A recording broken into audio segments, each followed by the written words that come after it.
Yatena se yabra bomu nkomo nkoma hodo aba bepie mu e wo man mu ye sinkongwa na ye no mienu ye di ho nkomo ene so ye da foforo gya ne de akyem no mienu ye mu akwa aba ye mu atena se egidi ye pasa no pay ho anyankopon adoma hoden wo ho oti en kan so de na ye ho ye pa Baba dia say obeje brani adaje ekosi se no nkro bebo anopa ye sure bo se ansa na ye ndwumade ne bekọ na awie ye nkomo emu ode na emu hwam ye de bre o edi ameje so kumi kasa yes nkongwa de na ye mfa seda ma DJ Holy the beautiful Greeno arenda kwao and the producer your friend Mr. Bobby abusuafo we nyina aboa ma no pay ye de maximum ni di dwumade e bro ti bomode ase obeje brani adaje kosi se no nkro bebo ye mu akwaba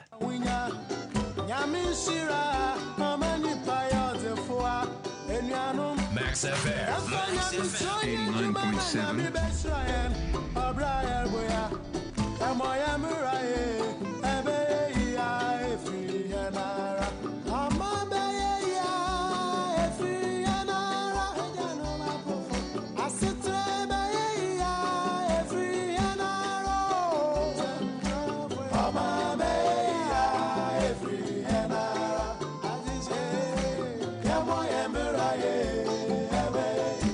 ene anopa say na ye ndwumade ne te anopa be hye ho nkran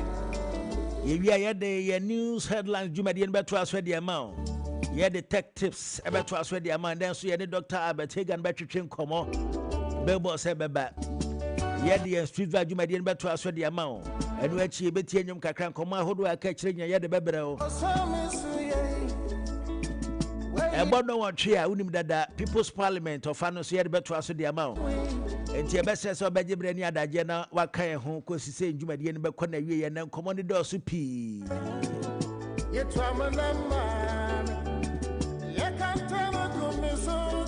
onim dada eya na edabena da bia no ye bomode ye ton safre ye papa ba ko ye frɛ no Reverend Afo se omra na ninkura hyesema owode man no famre ye se na ye ndwumade bia ye di ye de ahoden ye se fata eni nyansa ene Reverend Afo ede be man no so ye de beta ndwumade bia chi se na ye ndwumade bia ye di ebedi mu na wie pay enti anopai Reverend Afo ofia Reverend anopai ye mu akwaba megidi ese bibia bokode Obwade adaroma the next watch ami Reverend Erika yembo abaso se na ya na edabena da bia no oba be pie mu ofia in fact ya oba kura nsa na ya ba adwuma waya de nyankopon nhira wate amen amen Reverend Afo anopai ye nti onkura hyesema de ma Max FM atiefo okay meda was na mada atiefo ne omo san etie hwe wo YouTube ni ada platforms no see na as nyame hira obi bia sedane dey na mojebre nya botra mudum afidie no edoso yenso mu chinchima de beto ha na mutimi eka ya homa ye di adwuma yi na kama edikosi bre a ya bepon anapay so ene eye ebnada ene eye 11th November asem a mede emawo ana meche mayetumi ede aboye bra ya hwe ho esua ade ene say building with patience brings complete success. Building with patience bring complete success. Say de abotre eye bribi. Se dan na wusi o, awade na wo hihye o, eba na wo titi o, adwuma na wo yo, ade bia wo ye bia no o build bibi, o si bribi,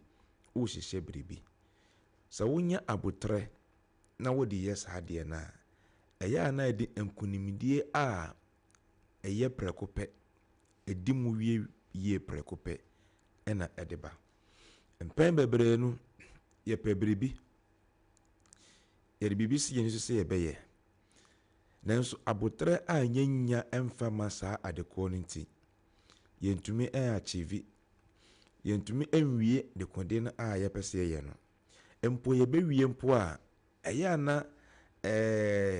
emfasodie ana se nkunimdie ana success se de ye paade no na endimu enwie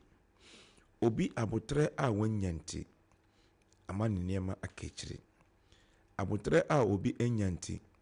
ofiri atiasefo asase so odwumaye ni pani a wotie me abotre a wanyanti wahu se oweka bia na obo no homodin yie pa oya ade pa nanso wotie niema baako mienu miensa bi efre nipa bi ho ano wanya abotre mpanifo se yemfa asofa ammu asem nanso weka na woni ne yie adwuma no obo no homodin pa biribi siye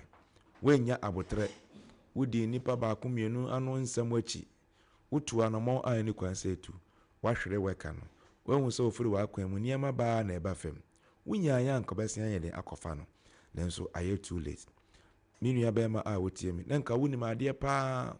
wo ya ade pa nanso abotre a wanyanti wahu se wentumi enwie school na wodi si wani se ka obekọ edum pempenso bia wo maame wo papa wo nua ana obusua no bi obi entumi endu no abotre a wanyanti wentumi enwie school dan na wo fi asese wo si no wahu se abotre a wanyanti wentumi enwie dan no enti abotre eye ade bia enhu hia entina na pay me ka say building with patience brings complete success. Se nya abotre ewo ade bia ye bia ho a eboa yen emankonimde a ye pe wa brabo mu no yensa eka no amua ekwan so enti ana pay me bisa wo edien na wo ye a wo de ahopepre wo de ye edien na wo ye a wonni abotre ewo ho edien na wo ye a ye ka bibia fa abotre ho a wo de wa ye se wonte ye upe wo bibia ententem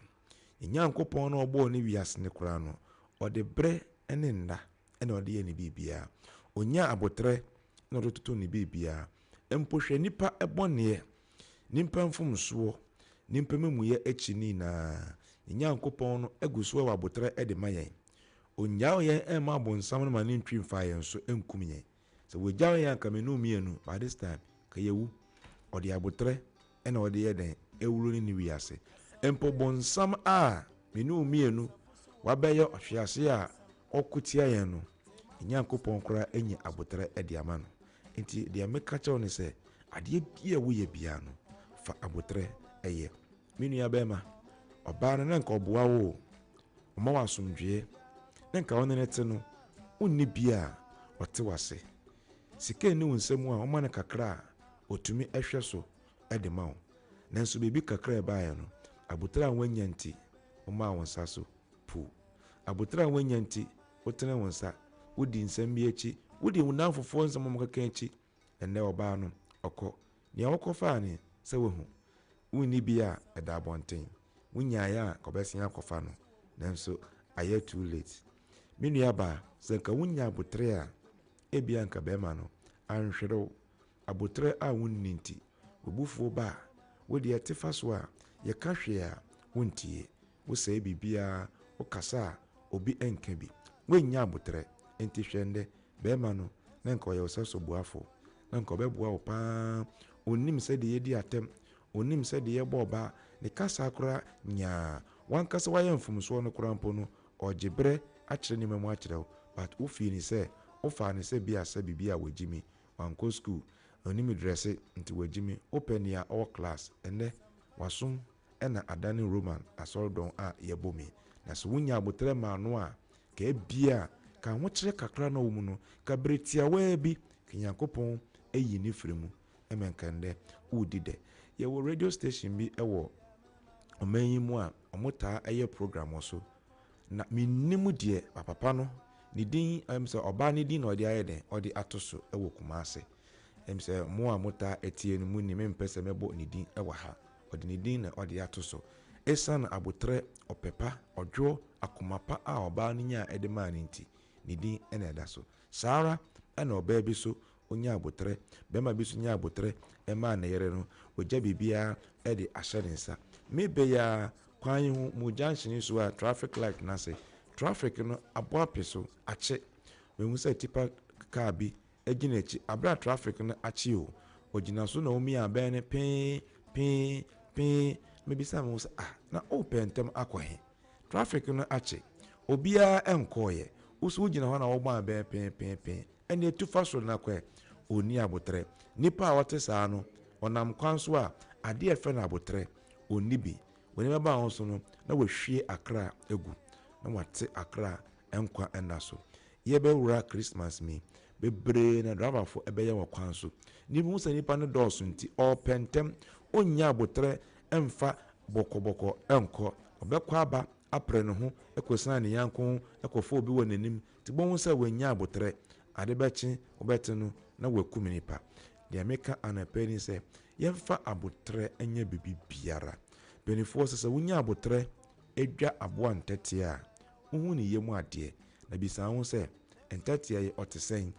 osua oye ketekete nanso eye kasa bebu a ye na nanom ade ato wode amaye a ekasa fa abotre ho se wonya abotre a nka eboa o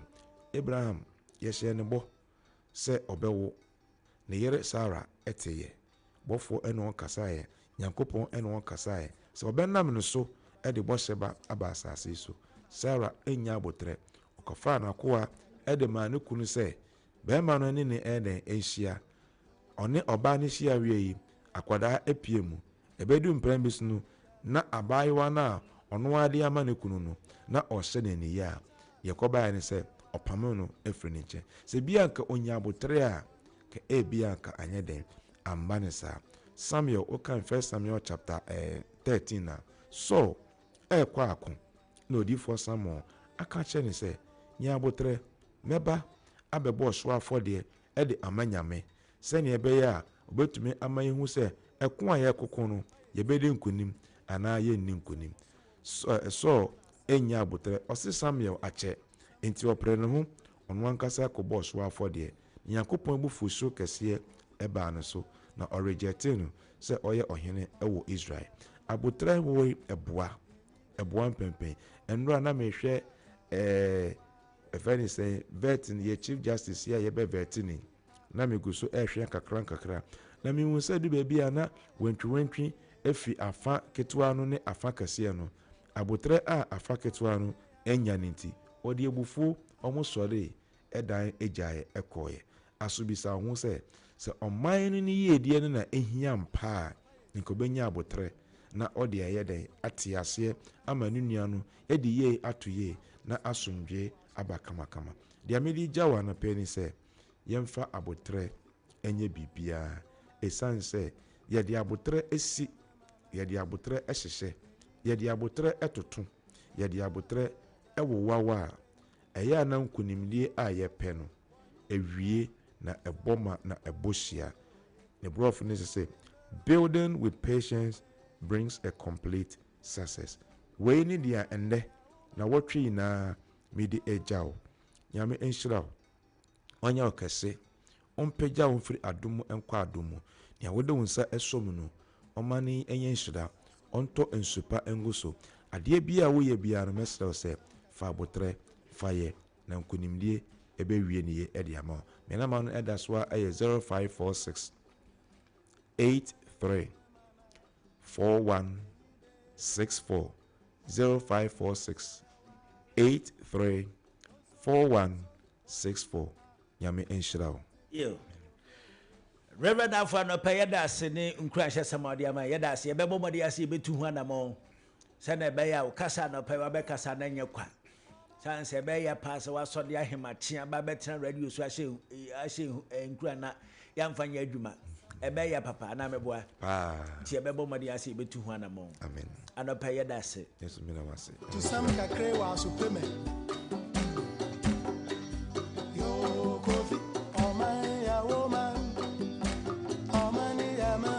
your friend no Reverend Afo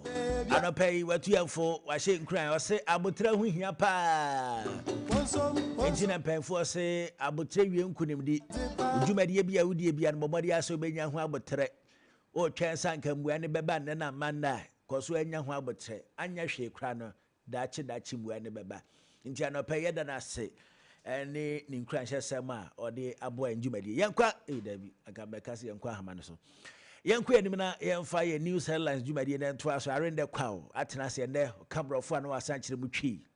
e wo fia arena kwaba bibia bokode na me adom Sa ho de ho. I want them all. But point of correction, me ye brof no where tree no mama me. Me da say.